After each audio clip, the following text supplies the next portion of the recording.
Coming up on this episode of Crime Family. The cult that we'll be talking about this week is without a doubt the most well-known and most current cult that we've discussed yet. And the whole point of an EM, this is what Nancy Salzman said. She said it's breaking your stimulus response, disconnecting it from like how you would normally think. Once you're uncomfortable, you used to be uncomfortable with a situation that could have been dangerous, but now you don't feel those negative thoughts towards it anymore. They would sit there or lay down and get this tattoo, but what it really was being branded with a cauterizing pen. So it's just crazy to think that somebody who was like in Hollywood, who was in like a big show, that's as big of a show as Smallville was, to be a part of this and in this secret society and taking collateral of these women and branding them with her initials. Like, it's so wild to think of that.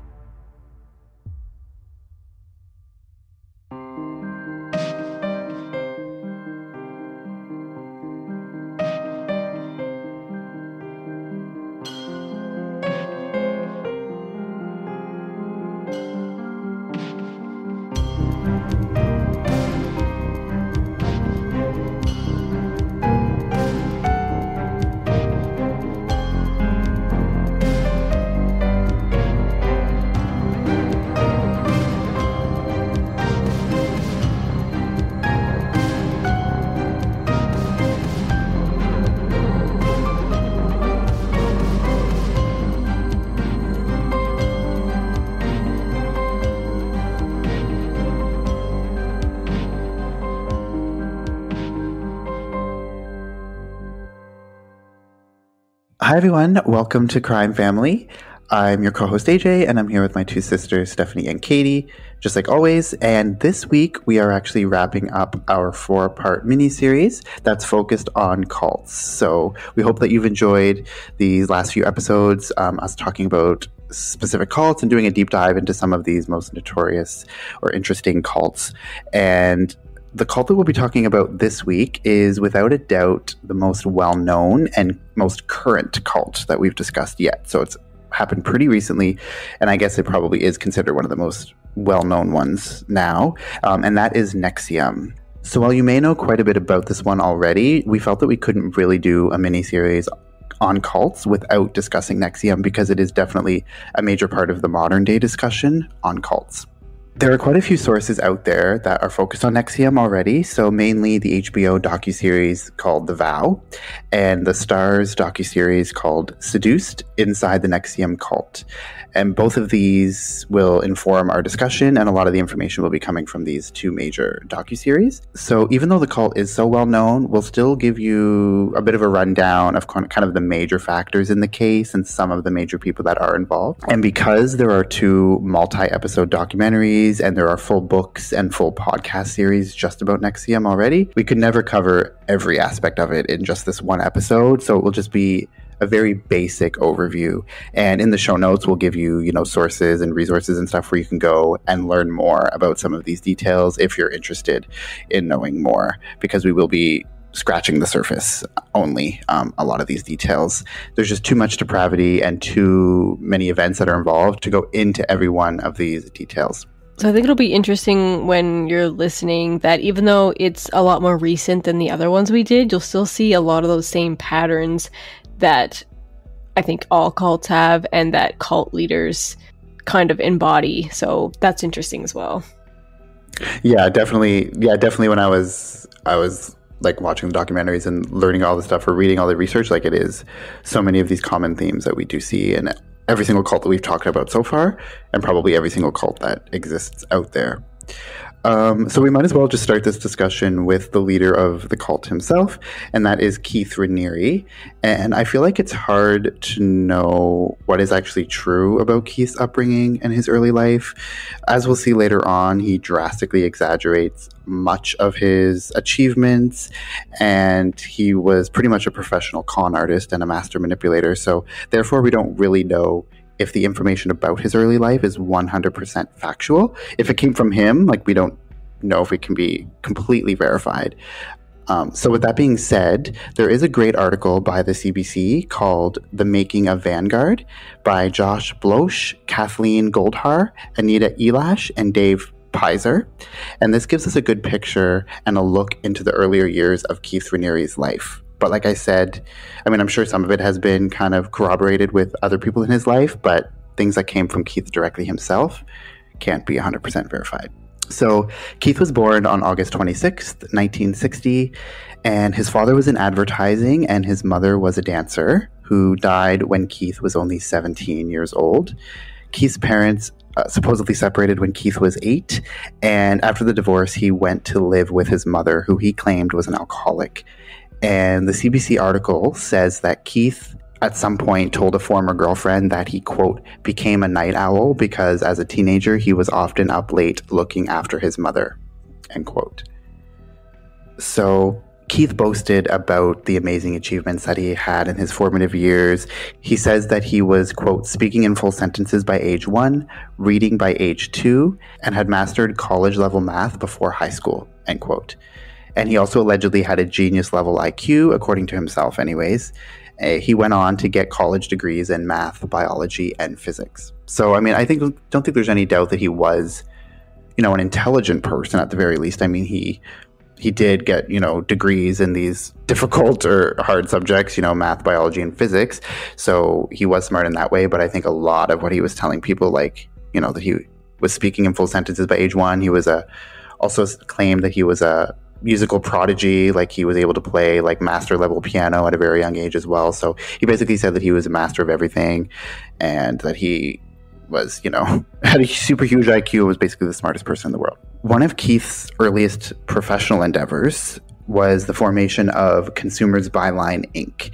And this was a company that he founded and ran until it was eventually shut down in the early 1990s after being investigated by over 20 states and was accused of being an illegal pyramid scheme. So, according to an article from Times Union, Keith did not admit any wrongdoing, but he did sign an agreement which prevented him from taking part in a pyramid scheme again. And he also had to pay a $40,000 fine, but that's all he got as punishment. So he basically ran this huge corporation, Consumers Byline, that was a pretty successful company at its height, but it was structured very much like pyramid schemes that we all know about. And so aren't you not allowed to be in a pyramid scheme anyway? So like his punishment is just to agree not to do something illegal. Okay, great. Like yeah, you know what I mean? Even though he already did something illegal. Yeah, that's just like someone murdering someone. It's like, as long as you don't do it again, just don't murder somebody and we're good. Yeah, and pay $40,000, which I'm sure he made a lot of money at Consumers Byline, because like I said, it was a pretty successful business at its height. So, $40,000 to him was probably not much of a, pocket change for him maybe. So he really got off with really no consequences at all, which is unfortunate because if he had actually had consequences back then it would have prevented all of this horrible stuff that eventually ends up happening. So it seems like after his experience with Consumers Byline, Keith didn't learn his lesson as he took some of the pyramid schemey aspects of Consumers Byline and brought that over to his next professional endeavor, which was Nxivm, which he ended up founding only a short time after. So while I said he didn't learn his lesson, or maybe he did learn exactly the right lesson that he wanted to learn, figured out how to run a successful pyramid scheme, but maybe he took some of the mistakes that caused Consumers Byline to be kind of short-lived, he was able to kind of prevent Nxivm from having that same fate for a long time until eventually it all unraveled. Founded in 1998 alongside Nancy Salzman, Nxivm began as Executive Success Programs, or ESP, which we'll probably refer to it as ESP throughout the rest of the episode. So ESP was basically a series of self-help programs within the Nxivm umbrella company. And these programs claim to offer help for people seeking self-improvement and claim that it could lead people to the success that they were falling short of in their lives. And my understanding is that ESP is really what it was sort of known as and was advertised as, or people that were going out and kind of recruiting other people to become a part of ESP didn't really know necessarily about the name Nxivm. Like, although Nxivm was the umbrella company that it eventually was under, but that wasn't like what it was referred to, or as everyone knows now, it's referred to as Nxivm, but it really was Executive Success Programs was the main bulk of the work that they were doing at the earlier stages of it. According to professional cult expert Rick Ross, a lot of the teachings of these executive success programs were taken from other organizations or cults, such as Scientology. So there were topics such as neuro-linguistic programming, which, on its own can be a very legitimate technique for licensed psychotherapists to use with clients.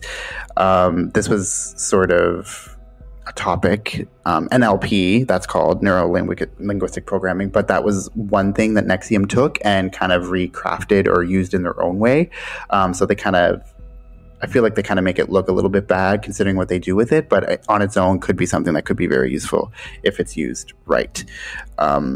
So essentially a lot of the programming and the curriculum that they were offering in these programs were not original or revolutionary material, but it was rather ideas and techniques that were stolen from other places, some legitimate places, and then other cults that were used for Keith's own nefarious means. So he's kind of just plagiarizing a lot of this stuff in the curriculum and then kind of rebranding it at his own ideas, and so much that people thought that he was like the smartest person in the world because he had all of these amazing techniques and he could, reform people's lives and help people, even though a lot of it was either bullshit or stuff that was stolen from other sources.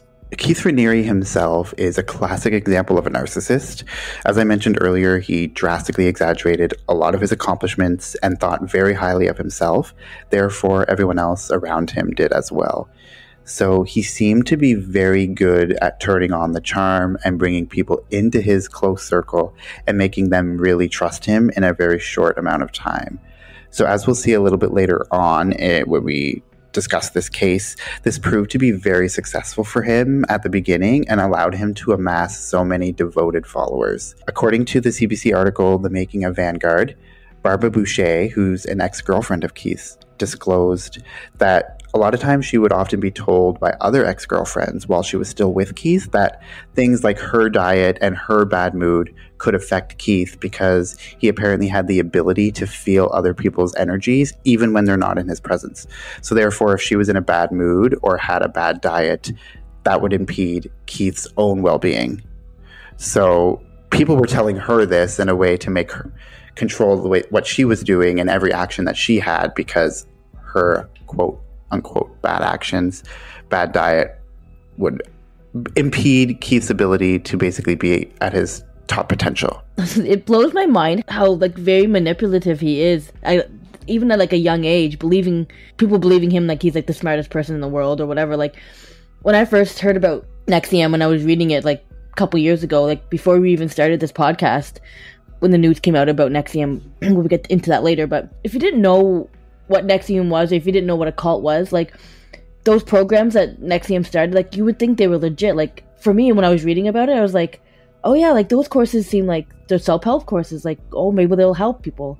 I never thought, after reading it, I found out later, but I never thought in a million years that that's what it turned into. It was so crazy how, you'll see how crazy it gets when we get into it, but for me, it was oh, Nxivm can't be that bad. It just seems like just another churchy cult we see in the other ones that we talked about. But it's so crazy to me.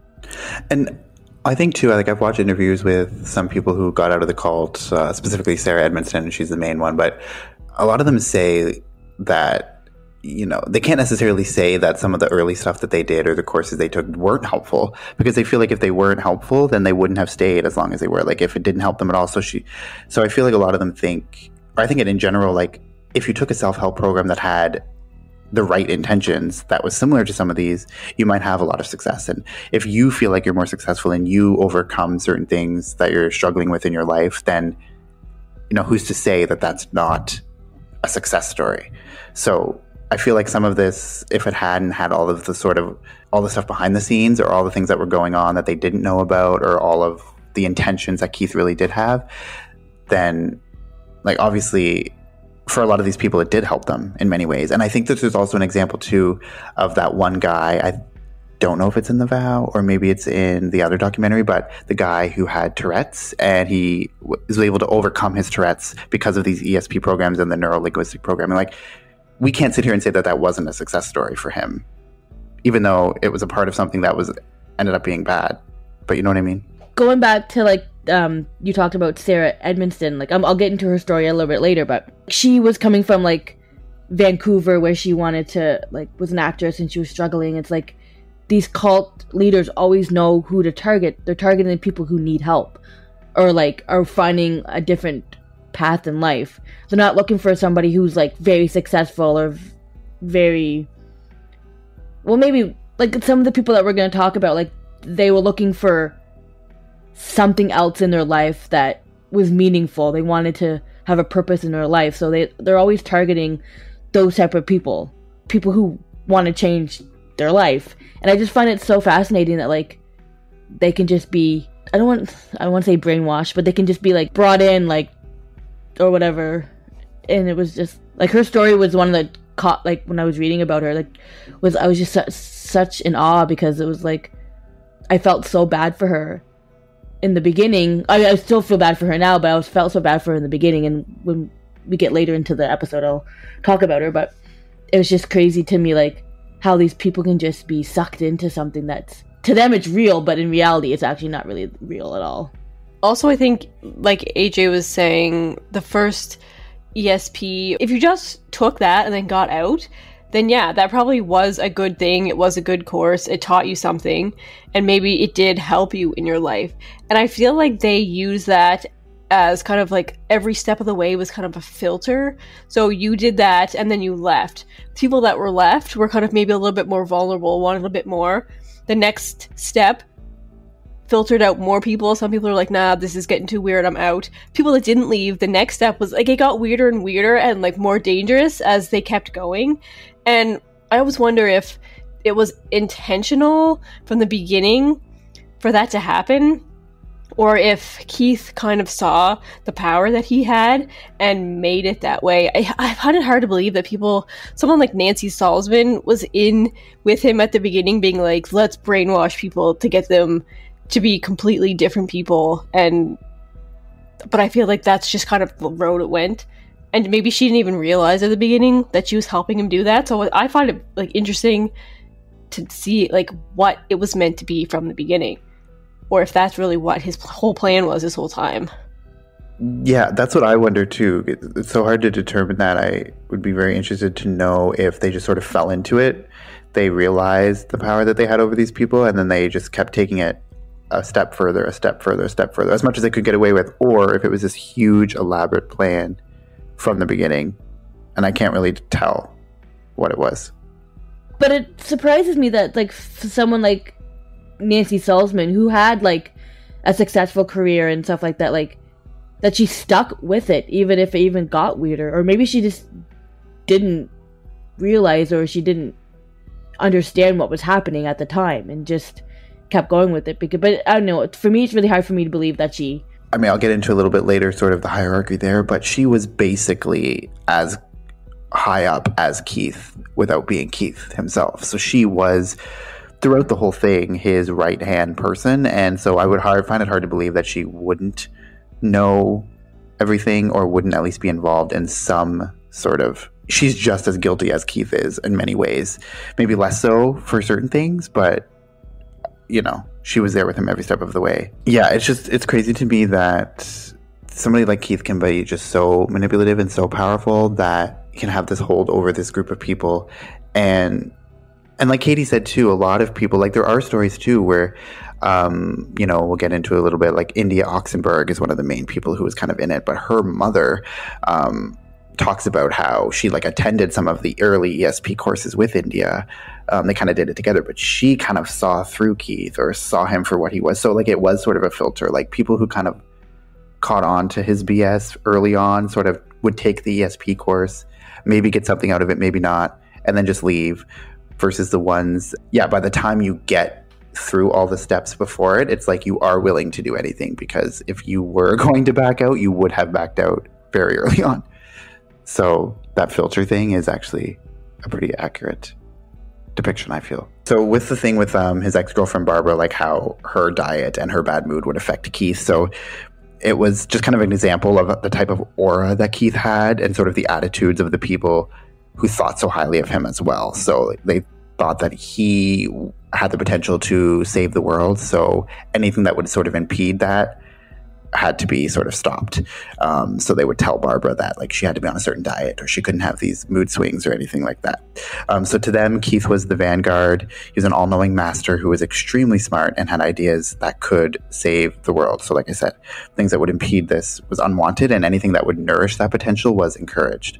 So because of the way that he presented himself, he was the center of everyone's universe within Nxivm. They looked to him for advice on everything they did and even had to ask his permission for many things. So people lived their day-to-day lives according to how Keith would want them to, never wanting to do anything that would damage their relationship with him or his opinions of them. So now having a very powerful and knowledgeable person with great life experience and great wisdom of the world would be a very valuable asset to have in a community, but only if that person has the right intentions at heart. And this is something that Keith definitely didn't have throughout the whole thing, whether he had it at the beginning and then lost it, or whether he never had it at all. Like I said, we don't know. But yeah, he could have been a great resource and a great, asset to these people if he had good intentions. One of the major pyramid schemey sort of aspects that Keith implemented into Nxivm was something known as the strike path. And now this is something that if you look into Nxivm in any sort of detail, you'll probably find something about the strike path. And when someone began taking these ESP courses and became immersed in the program, they could earn a colored sash, which would represent the level that they were at within the company. And as you worked your way up by taking more and more courses and recruiting more and more people to take courses, you would earn a higher level sash, or a higher color sash, eventually working up your way to a gold sash, which in theory was the highest sash, but barely anyone in the company ever made it this high.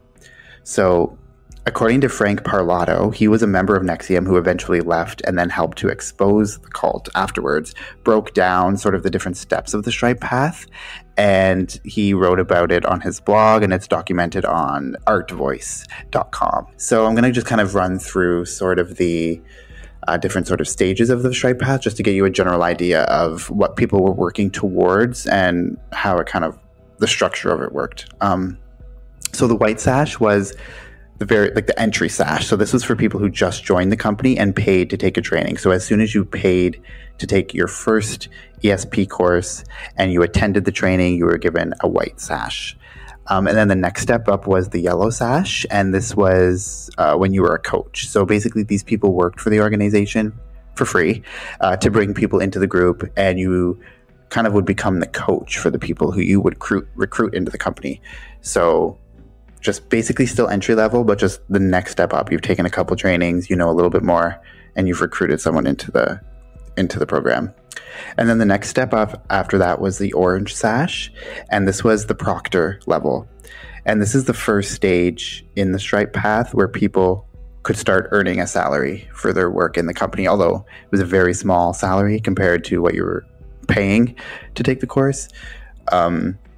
So a lot of people mention in their interviews and stuff when they left Nxivm saying that a lot, if you were making any sort of money from commissions, a lot of that money you were making was just going back into Nxivm to take more trainings, because you had to take, it started with the 5-day training and then the 11-day training, and then you just had to keep taking more and more training. So you were always having to pay so much money.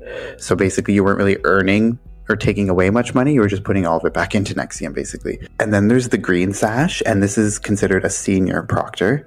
And it's estimated that by the time you've made it to a green sash, you've invested about $1 million into Nxivm after all the trainings you've taken and all of the money that you've spent in order to reach this level. So this is according to Frank Parlato in his blog about this. So I don't know if that's 100% true, but according to him, you've probably invested close to $1 million by the time you reach the green sash. And then the next stage up after that is the blue sash. And when you have this sash, you are considered a counselor, and you've invested up to $5 million in the company.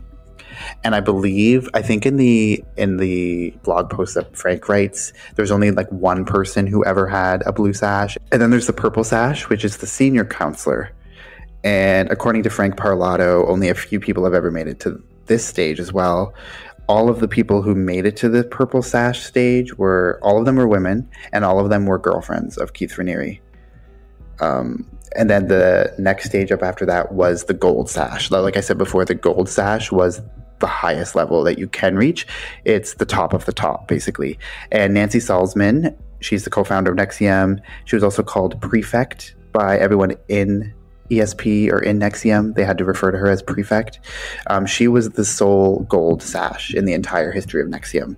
So like I said, she was basically at the top of it all, right underneath Keith there. As it turns out, the decision of who moved up the ranks into the various colors of the stripe path was solely Keith's decision to make, and it was completely arbitrary. So I kind of see it as sort of the dangling the carrot. Like, you were told that you could make it up to this stage if you just take another training, but then you take the training, you pay all this money, and then it's like, oh, well, you still haven't learned everything that you need to learn. So if you take this next training, more training, then you'll get up to this level. So it was always like dangling the idea of getting up to this higher level, but you had to pay all this money, and it was really arbitrary. Like, Keith would just decide, like, I don't think I want this person to be on this level, so I'm just going to tell them they're not ready. When really it's like there was no real sort of criteria that was actually legitimate. Yeah, in the Seduced documentary, there's one woman that says she probably had spent over $100,000 going through these courses trying to make her way up, and then when she was finally kind of paid it off by working for Nxivm, then that's when they'd be like, oh, we have this new these new courses, this new track that you can take if you really want to get promoted. And so it's kind of like you've already invested all this time and money, and it would be a waste to give up now. So I feel like that was probably people's mentality as well. It's like, I might as well keep going because I'm this far, which, you know, screwed a lot of people out of a lot of money. Yeah, and also it's like, when you think about it, in their mind, like Keith's mind and Nancy's mind, it's like, well, if they do get up to as high of a level as us, we can't make any more money off them. If there's no more training for them to take, they're not going to be paying anything. So what use are they? I feel like that's kind of also too. It's like, well, they're going to keep paying us if we just tell them, oh, you know, there's this $10,000 training that you haven't taken yet. So that's also probably had a lot to do with it too. So as you can tell, this aspect of the company was very much structured like a pyramid scheme, which is the thing that Keith loved best.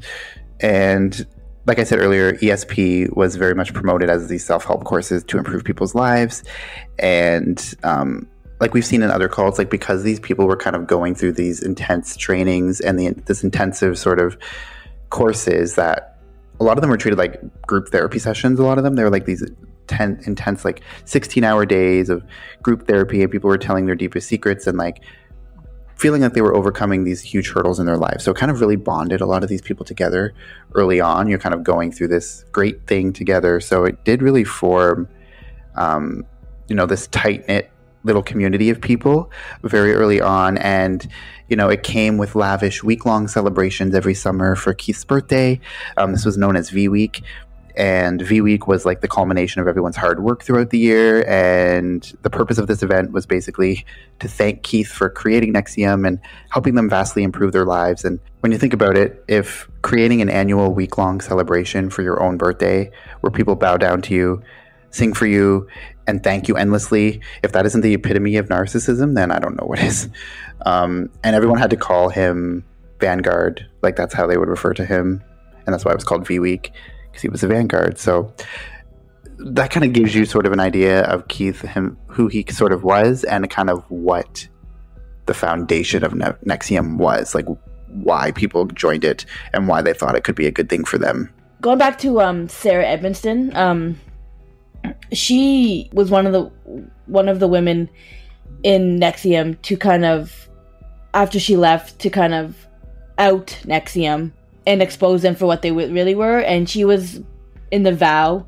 So I'm just gonna like talk about how she got into Nxivm and also how she got out. Sarah Edmonston was in Nxivm for about 12 years, and like I just said, in Nxivm there was these different levels. She kind of worked her way up to be a coach, and then when she became a coach, she was the one recruiting people into Nxivm, and she kind of had these people under her, took these people under her wing, and she was kind of one of, because it was kind of like the pyramid scheme sort of thing. Like when you would recruit someone, like you would be their coach, so like you would be their sort of person that they would, and then when every person that person recruits, you get money as well, right? That's like the foundation of a pyramid scheme.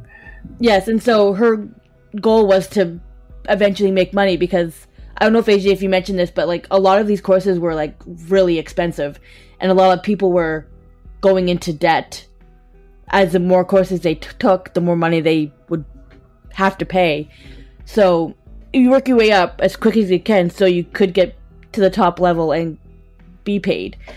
For Sarah, she eventually ended up being proctor and became one of the, I wouldn't say head of the Nxivm, but she became one of the well-known people of Nxivm. Yeah, like she had I think she made it as high as a green sash. Like she was a senior proctor. That was her level. And she says in some interviews that she was making like, at the height of it, she was making like 20K a month sometimes. Yeah. From all the people she was recruiting, and she was really good at sales, so she was able to like get so many people into Nxivm and start taking these programs. And because she wasn't from Hollywood, but she was an actor in Vancouver, she kind of had those connections. As she kept ranking up higher and higher, she got more interested in Nxivm, and she was starting to really become proud of herself, because she was an actress, but she was kind of at her peak where she didn't know where, like she wasn't getting very many acting jobs, and she was kind of just trying to figure out where her life path was going. So when she got into Nxivm, it was kind of like this revelation, like, oh, I can like do more, like I can, like I'm finding out stuff about myself that I never knew I did. So as higher up she went, the more proud of herself she was becoming, because she also said too that like it helped her, like there was a period where she was started to get a lot more acting roles because of the work I guess she was doing. Like maybe she was able to, self-help and improve and cleared her mind better, and she was getting more roles. And then it kind of got to a point where she started to feel bad for taking acting roles, because the sort of general vibe of Nxivm was that they wanted you to they wanted you to move to Albany and be close to the main base of Nxivm, which was in Albany.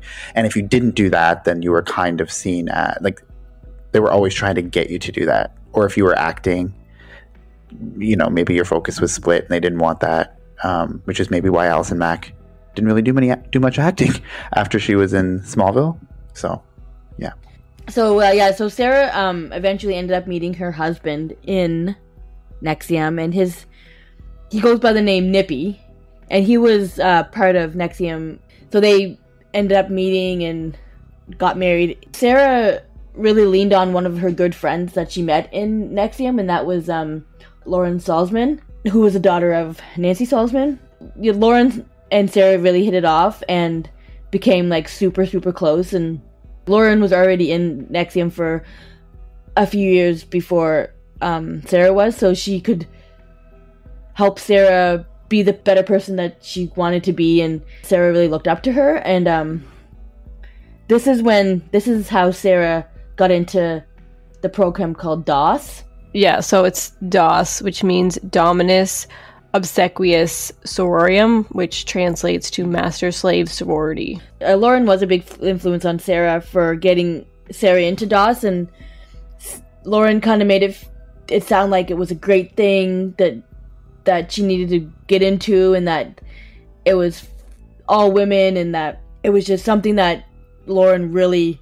So like when she was talking to Sarah about it, I remember watching the episode on The Vow, and you could tell in Lauren's voice, like, you could tell how excited she was to be in DOS, and that how Sarah, she kind of seemed skeptical at first, but then the way that Lauren was like convincing her, and she kind of finally was like, okay, well, this is my best friend. Like, I don't think she'd be like lying to me. I don't think she'll, like, she's just looking out for my best interest. So when Sarah decided to join DOS, she just thought it was just like another type of program where you had to like recruit people, and kind of like the same thing she was already been doing, but it started becoming like more of a constant, like everyday thing. She had to call Lauren her master, because Lauren was responsible for her when she got into DOS. So Lauren actually used those words, slave and master, like those were the words that she used. And in this interview, I think it's like ABC 2020 or something, and the interview was questioning, it's like she used those words, and then Sarah's like, yeah, she used those words, but she would always say, it's just a metaphor. Like, yes, that's what it's called, but like, it's not really that. It's just like the metaphor for what we're doing. And basically, the whole thing of DOS was supposed to be this like secret society of women within Nxivm. So obviously Nxivm was both men and women, but DOS was supposed to be this secret society that none of the men knew about, and it was like this secret sorority kind of, and the person who brought you in would be your master, and then you would then become the master of the people that you brought in. So again, it was like that sort of pyramid schemey sort of leveling aspect to it. And DOS was obviously created much later on. Like you said, Sarah was in Nxivm for 12 years, and DOS was like the very end stages of her being in it, because it's what happens in DOS that really pushes her over the edge. So DOS was created by, I think it was Alison Mack, right? Was the one who created, well, Keith, but with Alison Mack. At the beginning, they kind of sold it as Keith has nothing to do with it, and it was kind of supposed to be sort of separate from Nxivm, but people in Nxivm could be selected for this special secret group that Keith wasn't a part of. That's what they said at the beginning. So I think that was kind of an allure to be like, not everybody gets invited into this secret women's sorority. And that was one of the things that people liked about it, I guess. But it was kind of like they were using the people within Nxivm as a recruitment for DOS. Like nobody from outside of Nxivm would have been put into DOS, right? Like you had to be part of Nxivm to be in DOS, even though it was sort of supposed to be separate. Yeah, you probably had to, they probably picked you specifically, once we get into it, like probably because of how you looked and what Keith liked, but also because you had that vulnerability and that they knew that they could do these kinds of things to you, and you'd either be accepting of it or you would eventually just learn to be accepting. So they weren't just going to pick some stranger off the street and get them in this group because a person that hadn't gone through that whole Nxivm kind of levels wouldn't, they'd definitely have some red flags right away. Yeah, like, you're not going to be day one in Nxivm and you're going to ask to be joined and become a slave for someone. Literally using that word. So yeah, it's like years and years of you already putting in hundreds of thousands of dollars or millions of dollars for all these trainings, and obviously having some success. Like I said, with the filtering thing, like if you've come this far and you've taken all these courses to the point where you're being approached to be in DOS, then they know that you're somebody who is so deep into it that you're very likely to agree to it by that point.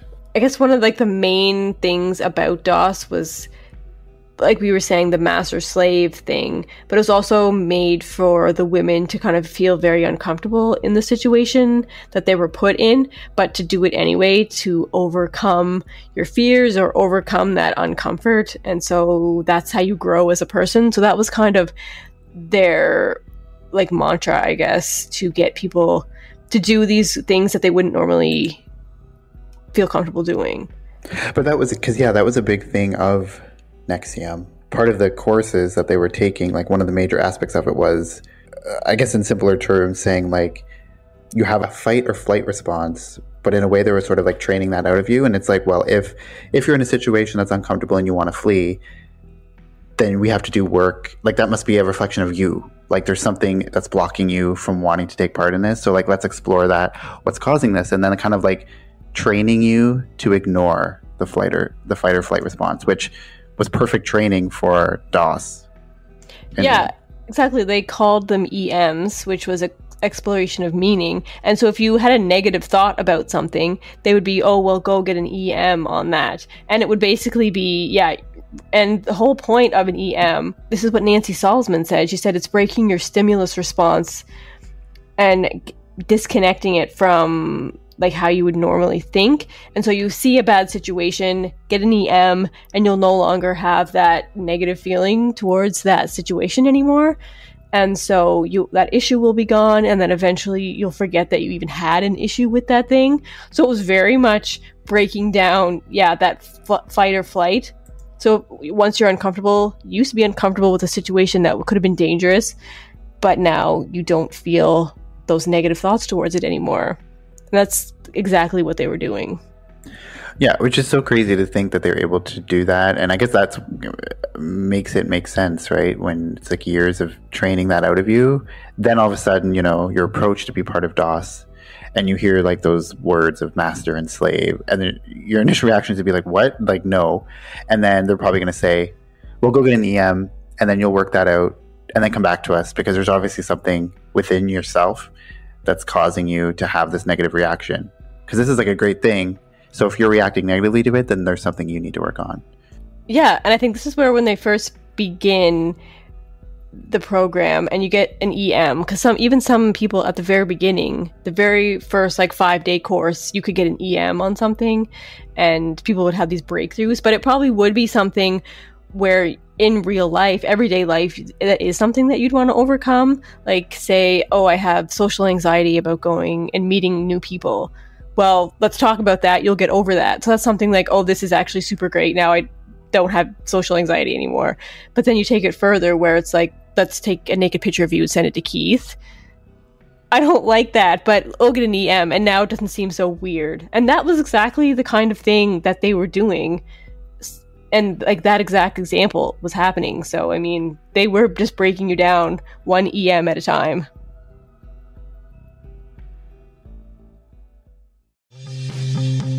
Hello internet friends and welcome to Go Ask Alice, the show where we jump down random internet rabbit holes and bring you wonderful factoids from our adventures in Wiki Wonderland. I'm Drew, a forensic scientist, and my favorite word is sesquipedalian. I'm Lindsay, and I have resting friend-making face. And I'm Sarah, and I am in a constant state of existential crisis. Our travels through Wikipedia could lead us anywhere, so you never know what interesting topic you're going to hear about. Places we've previously visited on Wikipedia include... I ended up on a book called The Book of Wonders, or The Book of Surprises. The Legend of the Cock Lane Ghost. Mimics from D&D. Cursed Tablets. Listen by searching for Go Ask Alice wherever you get your podcasts.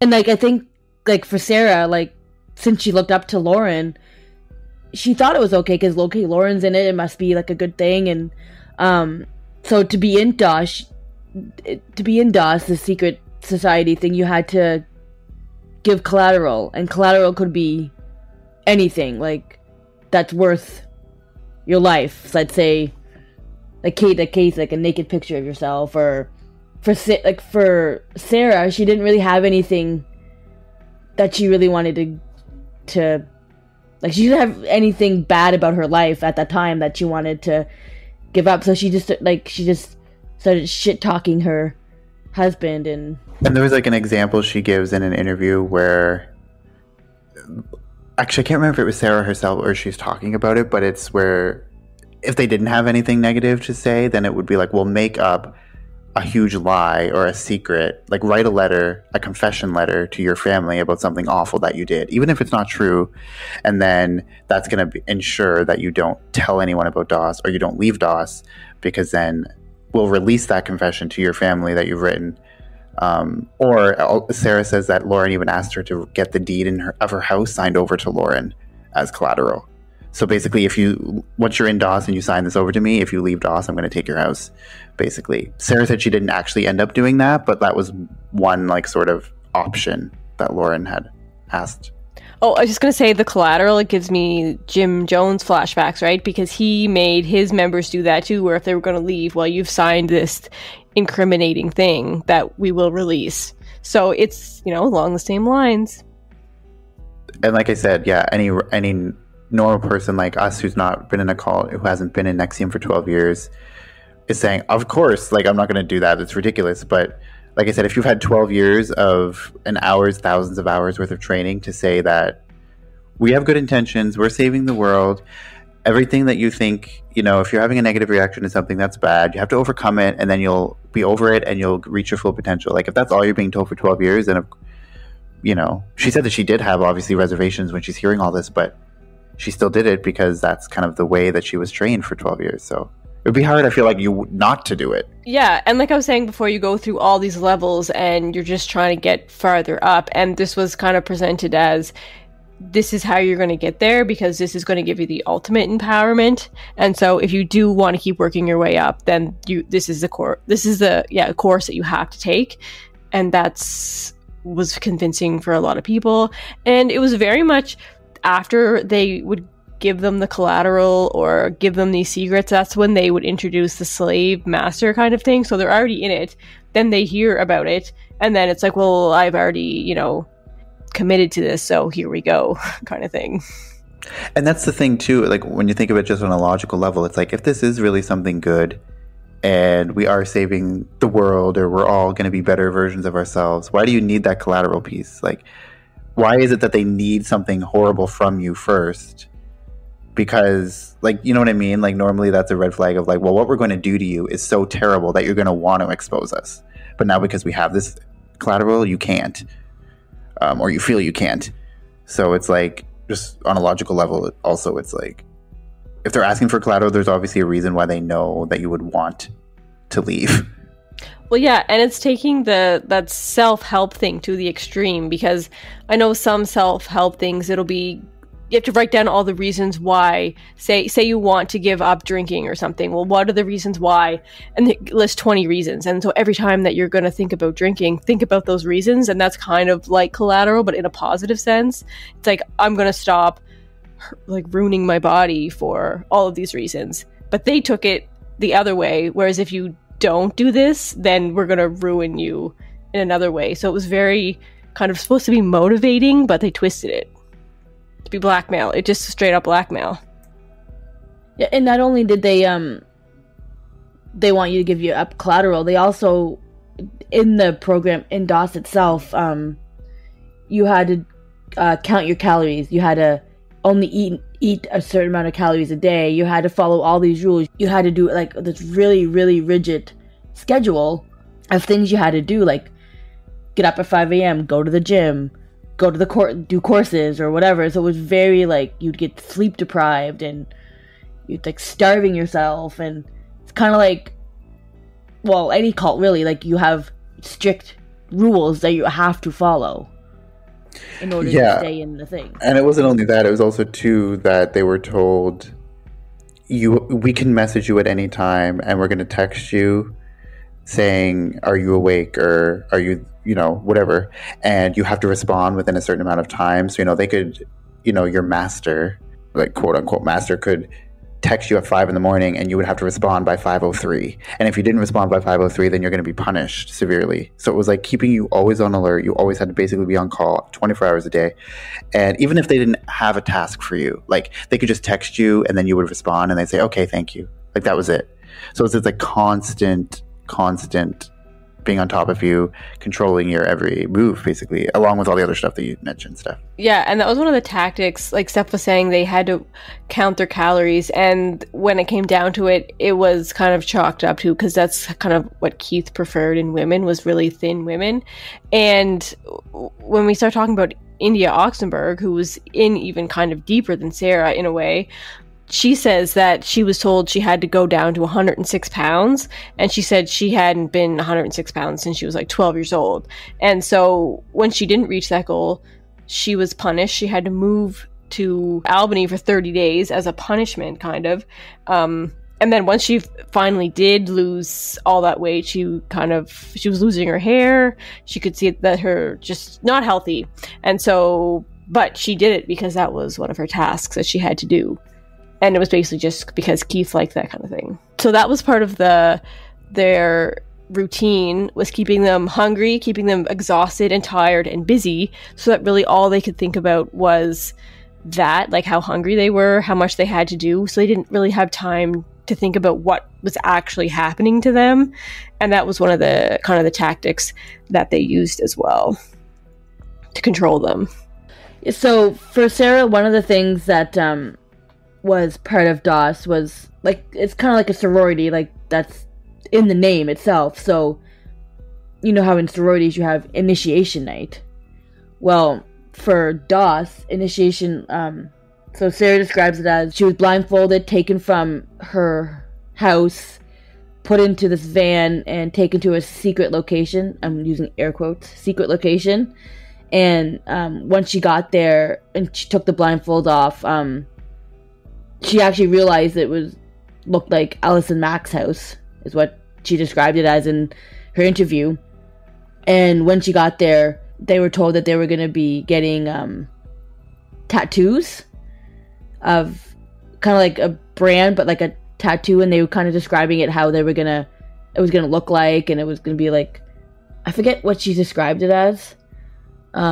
Well, they were told that it was the tattoo they were going to get was like a symbol of the elements, like water and the mountains and the sky or something, and it was supposed to be all of those elements put into one image. Is what they were told that tattoo was going to be. It's part of this initiation into DOS in Alice and Mac's living room. Like I said, when Sarah got there, she kind of thought was like, okay, like this is Sarah or this is Alice and Mac's house. Like, why are we at Alice and Mac's house to begin with? Like, she didn't. I don't think she knew that Allison was like a part of DOS, or she knew but didn't know how deep Allison was in it. And so when they got there, they were told that they were gonna get like these tattoos, and turned out to be like this dark room in the house, and it was like this table, like a metal table. And they would sit there or lay down and get this tattoo. But what it really was being branded with a cauterizing pen. Sarah was, in the interview, she was saying that, like, this is the best thing. Like, we're all going to have the same thing. It's going to be very exciting. We're all going to be sisters. And it's just something that we all need to do. And for Sarah, she's like, literally, what the hell? Why are we getting branded? Anyways. But she went along with it. She watched all the other people sit down or lay down on this table. Like two people had to hold the hand and one person had to hold the feet. And they just burned your skin. And Sarah said she just kind of, when it was her turn, she just like left her body. There was an interview where she said it was worse than childbirth. And it was like, a hot laser going across your skin for half an hour without anesthetic. Like, that's pretty drastic. Like, I couldn't imagine like going to this place. I've gotten a tattoo, and I mean, it hurt like hell, but I can't imagine like my flesh being burnt. And I think one of the points of this is Keith in one of his speeches is saying people don't bond over excitement and happiness. You only bond over pain and fear. And so this is probably an exercise to bring people closer together in this kind of situation. Everybody went through it, this painful thing, and they came out stronger and closer in the end. So I think that was the thinking behind it, or the rationale to tell people behind it. So yeah. When you think about India Oxenberg, who I said was like kind of in it even further, even though she wasn't in it as long as Sarah, I don't think, because she was in it from 2011 to 2018, so it was 7 years, and you said Sarah was in it for 12, so she was in it for less. But I think the fact that she was recruited when she was only 19, which is younger than when Sarah was recruited, so she was definitely just more vulnerable and able to be manipulated more at that younger age. But India was branded, and she was one of the first to be branded out of everybody, and she kind of didn't see it the same way as Sarah. Maybe she came out of it very proud and happy that she had this brand, because that's kind of how deep in it she was. And she was branded, and her, like, somehow it got out there that her mom had found out that this was happening, and her mom had even asked her about it, and she said, yeah, and it's a good thing, and she was kind of talking to her mom about it. So that's kind of her mindset, was even after this had happened to her, she was still like proud and happy to be in DOS and Nxivm. Yeah, and it's pretty crazy that, you could get to a state where you would be branded and go through that horrible, painful experience and still 100% be... Like, obviously, I get the vibe from Sarah Edmondson that, like, the brand was the end of the road for her. That's when she realized she had to get the fuck out of there. Even though she went through with the branding situation, but also when you're in that moment... Because even the interviewer, like, the ABC 2020 interview with Sarah, where the reporter's kind of pushing her on, like, how did you not run out of there? Like, get out when you found out it was a brand. And Sarah said she didn't feel like she had a choice in that moment to leave. It was almost like she really felt that she had no other choice. But it was after getting the brand, shortly after getting the brand, it was really kind of the end of the road for her, especially when she found out what the brand actually was, because it wasn't actually a symbol of the elements. Steph, if you want to say what it actually was. It was actually Keith's initials and Alice and Mac's initials as well. Because if you look at the brand, like from on an angle, it's KR and AM is what it kind of looks like on what actually not kind of what it looks like, what it is on the thing. So basically, they were branding themselves with Keith's name. Like, so he owns them. Yeah, he owns them. He and Allison Mack. And to me, I mean, it doesn't look like a symbol of the elements at all. To me, it only looks like KR and AM. It's kind of one of those things, like once you see it, you can't unsee it.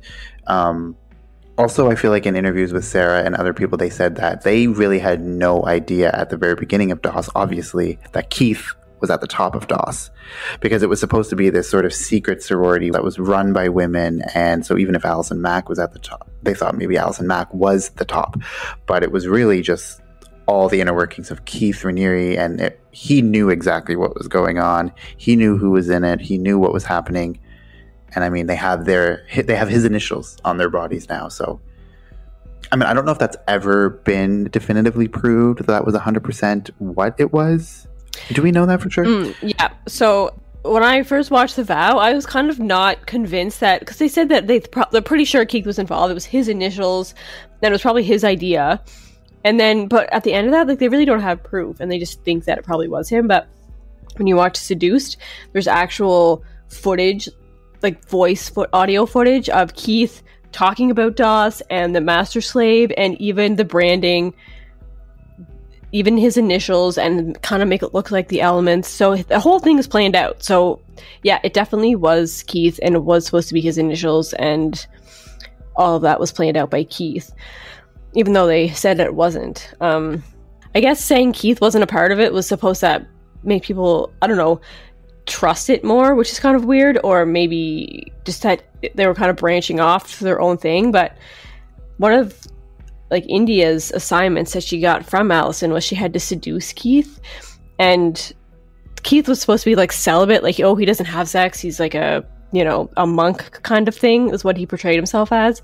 And so to seduce him, Keith had to take a naked picture of her and send it to Allison for proof that she had done it, and she actually did do it, and she just thought that was kind of the end of it. But Keith himself would text India asking for, like close-up naked pictures of her, but her face had to be in them as well. So it was kind of that thing, and she felt uncomfortable about it, but it was that thing, it was that feeling, well, I feel uncomfortable, but I should do it anyway, just to kind of get over that. And that was kind of her mentality every time she had to do something that she felt uncomfortable with. So Keith was he orchestrated the whole thing.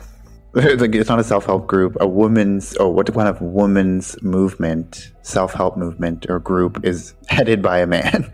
Like, that just wouldn't happen. So obviously it makes sense that they would like kind of hide the fact that he was even a part of it or at the top of it, because obviously it seems much less legit when you actually know that it's like this gross man at the top of it. Yeah, and part of Seduced as well, India's talking about one of their punishments was, I forget what they had done, but they were all punished, and their punishment was they all had to line up naked and sit on the couch together, and Allison took a picture of all of them naked, and then she sent it over to Keith, and then Keith texts back, and they saw the text message from Keith, and he was like, oh, are those all for me, with a devil emoji? And they're just kind of like, well, what the fuck is this? So it was very much just, look what I've got for you, Keith, kind of thing. So very disturbing. And we think about it, I just wonder if Alice and Mac knew what this all was when they were coming up with DOS, or if she was being totally manipulated as well. I sway back and forth. I don't know if she's culpable completely, or if she was just a victim as well.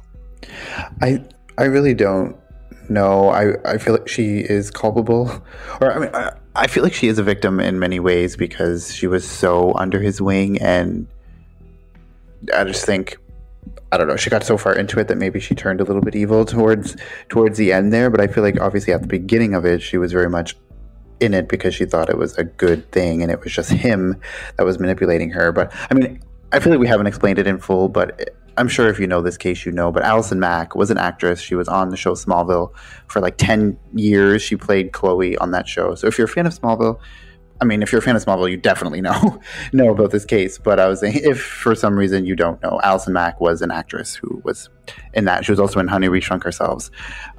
If you watch that as well, she was in there as a kid. Anyway, so for anyone who's who doesn't know, but Allison Mack, yes, she was an actress. So it's just crazy to think that somebody who was like in Hollywood, who was in like a big show, that's as big of a show as Smallville was, to be a part of this and in this secret society and taking collateral of these women and branding them with her initials. Like, it's so wild to think of that. Speaking of Allison Mack, she also recruited one of her other co-stars, Kristen Kirk, who also starred in Smallville as well. But she, very early on, she discovered what Nxivm really was and got out pretty early on. You know, yeah, she got out early. She knew what was up, or, you know, suspected something for sure.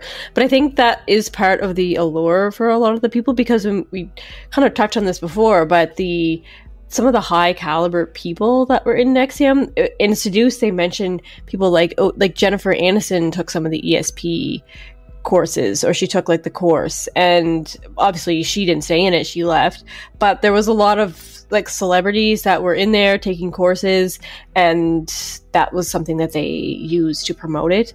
And then of course you have the billionaire sisters, the Brofman sisters, who were endorsing it and had, you know, given hundreds of millions of dollars to the organization. And then you had the Dalai Lama come in there and get pictures with Keith and stuff like that. So you have these really famous, wealthy, influential people. And I think in Seduce, they say when you have people like that in there, it's kind of like they have already done the research for you. You don't have to kind of look at the background, because you think that these smart people have already done that for you, already done the research, and that's why they're in it. And so it's okay for you to go in. And that's how they got a lot of people. So... Yeah. Like, didn't they have to? Yeah, because they were financing most of it with the Bronfman sisters, who were just basically heirs to like this huge fortune from their father. But so they had hundreds of millions, so their entire financing was done by them, and they paid the Dalai Lama like a lot of money to take a photo with Keith, to basically legitimize or make it seem like Nxivm was this great thing. And also, yeah, Katie, you're right. Like, if you see, you know, an advertisement with the head of this company with the Dalai Lama, you're not going to really do much research into it. You're like, oh, it's the Dalai Lama. He must know what he's talking about. Or, you know, Jennifer Aniston took an ESP course. Or, I mean, there's probably a lot of like famous celebrities who like took one ESP course one time. Obviously, weren't in Nxivm and weren't in the cult, but they might have taken this self-help kind of program. Yeah, exactly. And I think about it for myself, even I remember being a huge fan of Smallville. So if I was in that situation where I saw Allison Mack is in this group, then I'm like, yeah, I want to be in there too, if that was my thing. You know what I mean? So it definitely does have that credibility when you have those kind of people in there.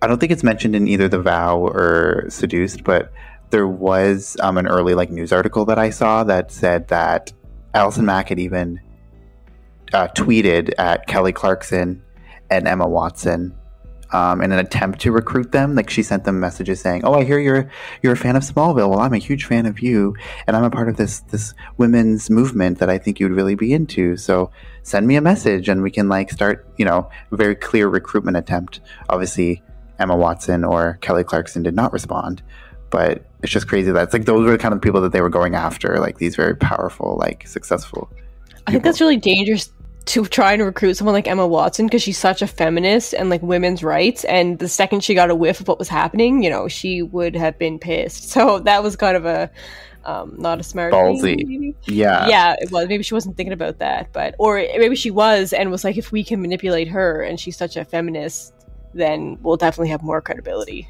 Some of the things that when Keith is lecturing or have these speeches when he's talking to people, it's very much downplaying like victim and rape culture and things, and he's saying that you're only a victim because that's how you perceive it. And so if you are raped, you're only raped because you think it's a bad thing, but if you just open yourself up to that, it's no longer rape. And he talks about an example of someone that was being abused, like sexually abused by her father, and he said and when he says abuse, he puts it in air quotes, abused by her father, but she actually loved it and she enjoyed it, and the only reason that she called abuse was because she realized that society told her it was abuse, and so she's like, oh, it's abuse. But if it wasn't for society, she wouldn't have been a victim because she didn't see herself that way. So that was kind of the mentality, and it wasn't like he would say these kinds of things over and over again to get people to be like, you're only a victim because it's in your head. Yeah, very misogynistic gaslighting at its finest. Honestly, just like, yeah, that's Keith is just obviously he's a horrible person. If you can't tell by now. Yeah, he's obviously awful, but it just sucks. It's one of those things where it could have been, and it did start out as could have been such a good program to help people get over some of the things that people actually should get over, but then you just, takes it too far, of course, like every cult leader. So we were talking about India Oxenberg and how she was branded, but she still felt okay about it, even when things were coming, like her mother was trying to get her out and even told her, you're being brainwashed, they're brainwashing you.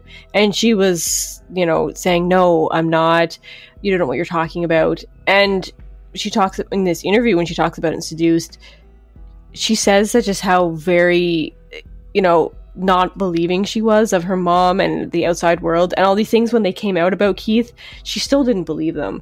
And so that's how deep in she was. But the reason that all this got exposed, one of the reasons, was because when Sarah got her brand, and it was supposed to be a secret, but she did show her husband and tell him about it. He was the one, because he was in Nxivm too. He was like, what the hell? Like, this is actually not okay. And she told her friend Mark Vicente, who was like the VP of communications for Nxivm. They were really close, and he was very high up. Yeah, he was the one who got her in, Sarah. Yeah. And so when she tells him about all this, and Mark's wife was in it as well, they kind of all banded together, and somehow their eyes were opened about all this that was happening. And that is kind of Nxivm's downfall, was the branding that Sarah got. And that was just unacceptable to her husband. Yeah, and eventually, the FBI caught wind of this. They obviously reported it, and then eventually, I remember the first time I ever heard about Nxivm was, I think it was the day that Keith was arrested. Like, it was all over the news that Allison Mack was a part of this sex cult, and the leader of the sex cult was arrested in Mexico because he fled to Mexico like during the initial investigations, because I guess he thought he would be safe. And it's actually, I think it's in the vow actually, where they like talk about how they found out where he was staying in Mexico, because all these people moved down there with him, and they were posting like social media pictures with like clear visible landmarks that they were able to trace to like where they were. And anyway, they ended up finding Keith where he was living with like a harem of women in this mansion in Mexico. Anyway, the FBI arrested him and took him, and Allison Mack and Lauren Salzman and a couple others actually chased the police car down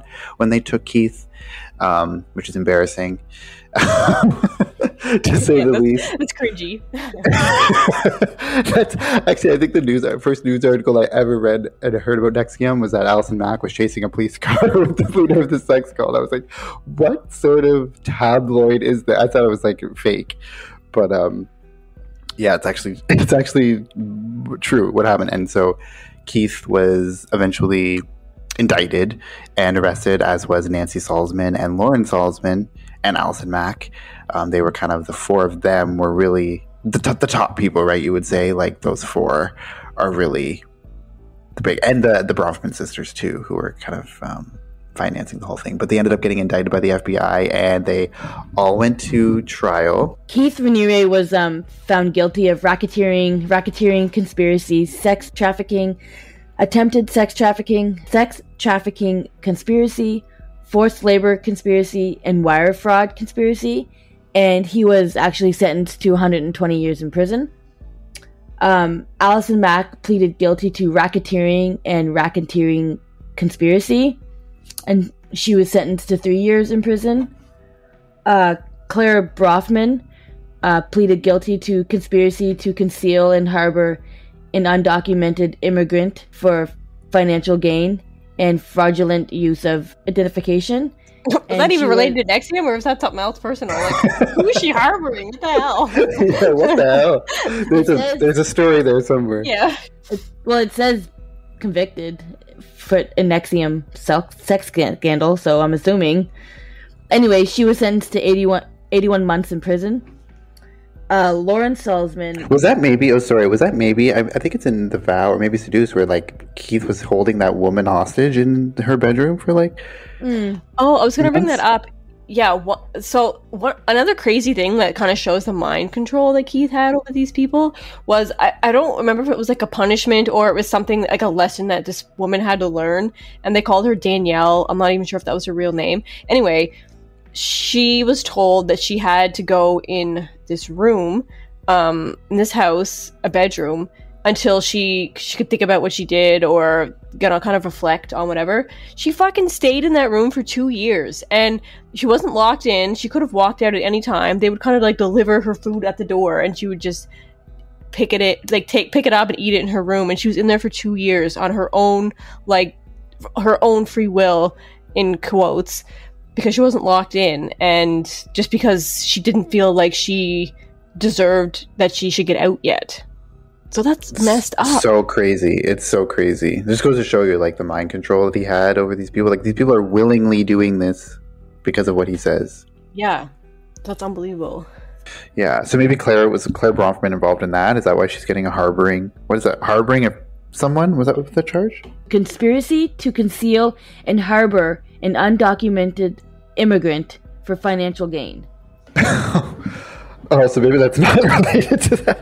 I don't know. It could have been. I remember, like, in Seduce Again, they talked about there was a lot of Mexican people that had come up for this party that they were having at India Oxenberg's mother's house when they were just like right in the beginning, one of the ESP party things, and a lot of people had come up from Mexico because they had a big following there. So that could have been a Mexican that they were hiding in that room, or it could have been somebody, like, I don't know, a foreign person that was just in there for 2 years that really should not have been in the country even, let alone fucking stuck in that room.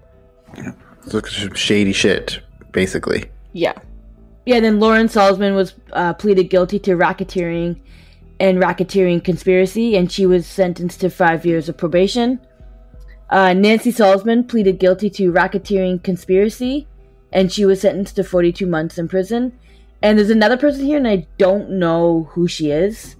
Kathy Russell pleaded guilty to visa fraud. So there's this actress, Nikki Klein, and she is in Battlestar Galactica, but she apparently had married Allison Mack, but it was just so that she could get a visa or a green card to move to Albany because she was in Nxivm and still is in Nxivm, or it's not called Nxivm now, but it's a very, very small group under a different name, but they still follow Keith Raniere. And Nikki Klein gave a very cringe interview. She went on a podcast and basically was defending saying the media was lying and that Nxivm was a great thing. So, I mean, that was cringy. But yeah, I don't think that's not Kathy Russell or whatever her name is. So I don't know what that is, but Nikki Klein, I mean, allegedly she married Allison Mack so she could get a green card or visa, but it's all alleged. Yeah, and Keith still has his followers. Like in Seduce, they show them dancing outside of his prison window, like that kind of thing. Like that was cringe. Yeah, yeah. And that guy who got over his Tourette's because of Keith or because of Nxivm, he's still a follower, and he's one of the dancers outside the prison too. Well, I get that it helped him for sure, but yeah, there has to become a point where you I don't know, you can't keep denying everything that's out there about it. Like when I was watching The Vow, India Oxenberg was not in The Vow, but I think it was The Vow, and her mother was, and they kept talking about how she was trying to get India out and how deep in she was. And I was kind of thinking like, oh, like who is this India person? It'd be so interesting to hear it from her perspective.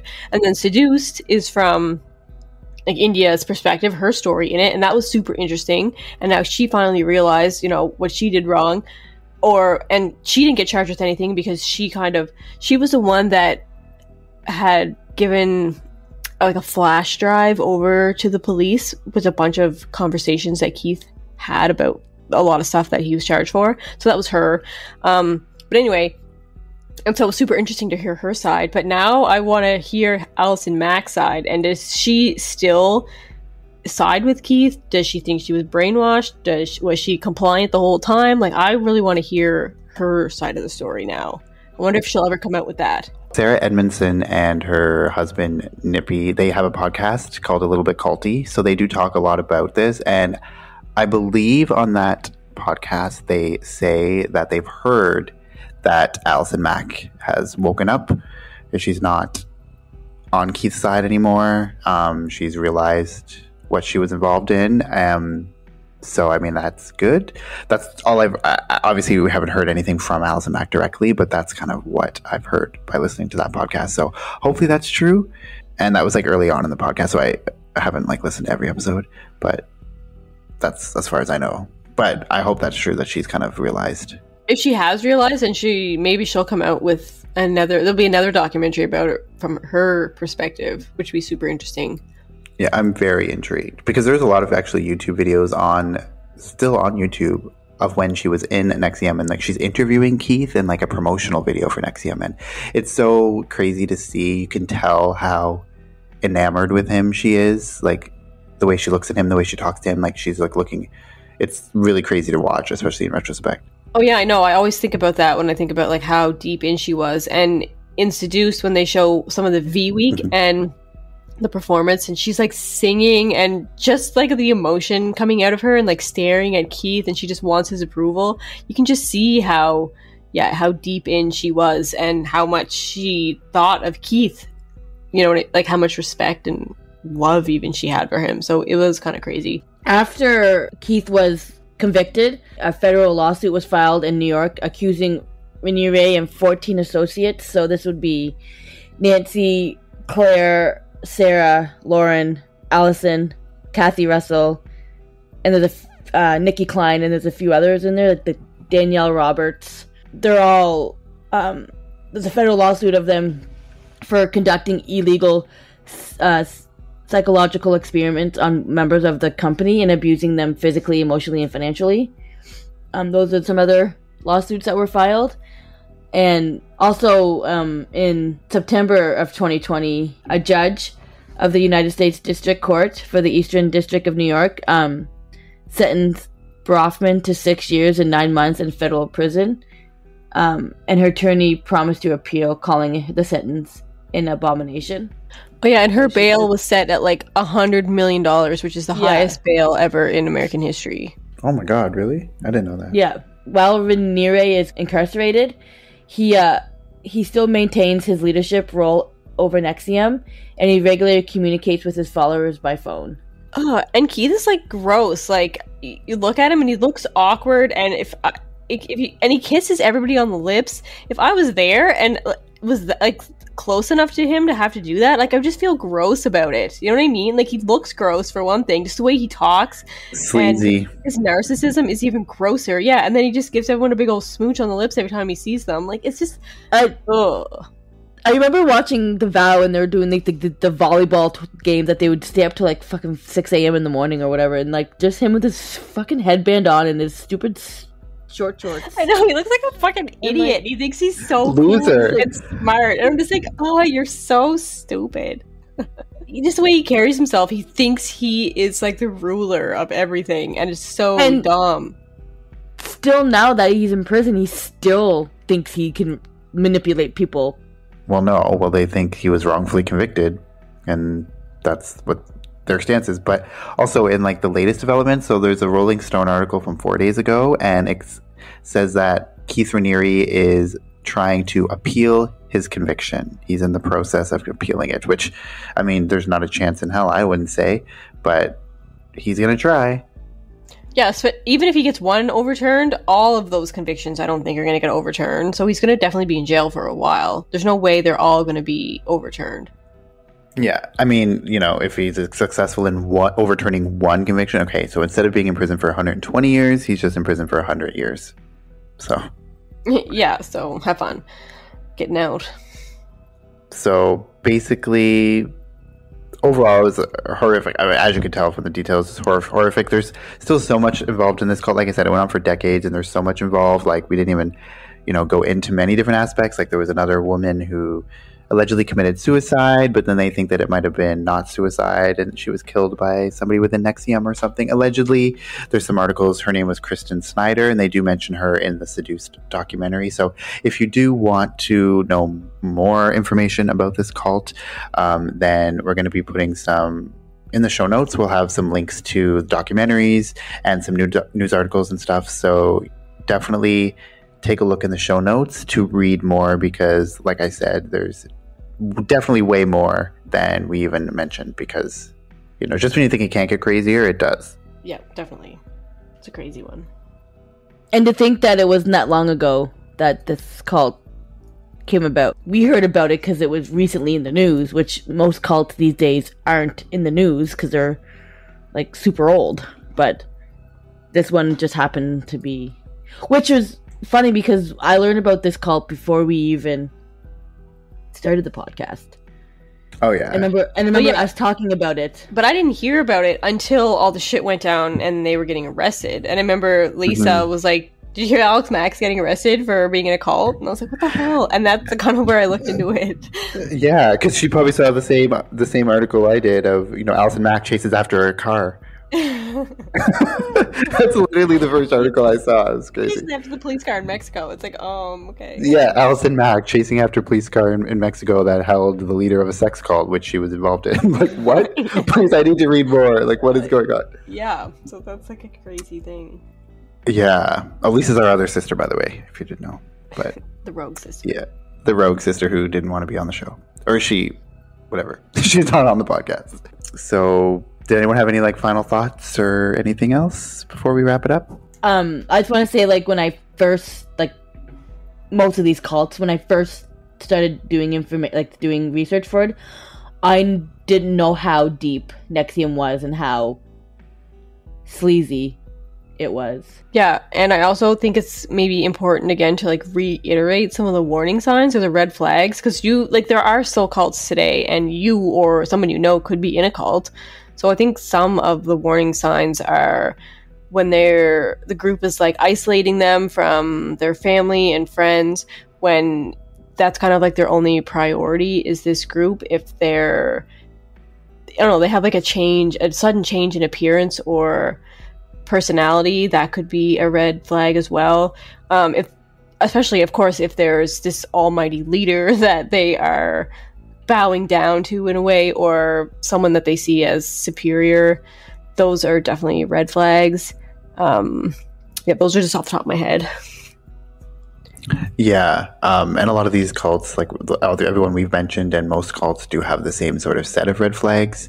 And I guess just as a general reminder to everyone, if something seems a little bit too good to be true, there's a good chance that it is. If it seems a little bit on the culty side, based on some of the things you've heard in this miniseries or other cults you know of, you know, like I said, we have that fight or flight response for a reason.